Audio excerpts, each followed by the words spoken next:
I want you to get together.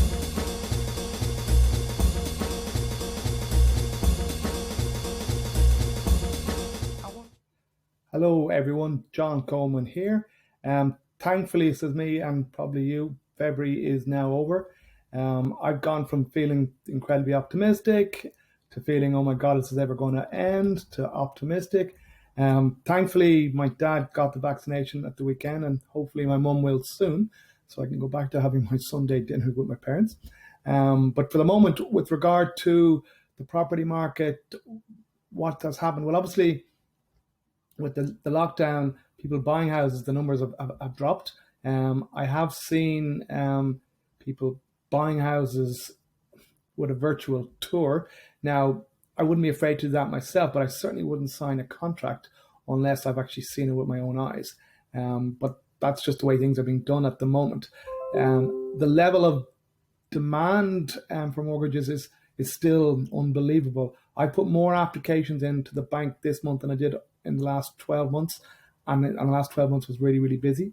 For anyone who's looking to buy a new home, they'll probably, if they've applied for the help to buy, they'll have seen the revenue reply back saying, we've got too many inquiries at the moment, this is going to take time, and unless you've got to sign contracts, we won't be prioritizing you. So if what happened the last time, when the lockdown ended the last time, basically everyone was getting out there, were looking to buy. So currently what people appear to be doing, and the advice I'm giving people, is to make sure they're getting themselves ready so that they are not in a position of not being able to purchase when the world opens up again. That's just a personal opinion, because the last time people just went almost crazy to start buying houses. So hopefully it won't be as manic and people will be ready, but won't be doing anything rash. The other piece of news, big news and disappointing and sad news in the last month, was Ulster Bank's announcement that they are going to be leaving the country. Firstly, obviously, it's sad news for their employees, and hopefully, given that it's not going to happen overnight, that they will all be able to get themselves relocated in other jobs when the time comes. So what does it mean for the mortgage market in general? Well, on a long-term basis, it certainly isn't good news, because the more banks that are in the market, the more competition is, and the better it ultimately is for the consumer. Short-term, I actually don't think it has that much impact, and it certainly wouldn't stop me personally taking a mortgage with Ulster Bank, because they've got some really, really good rates.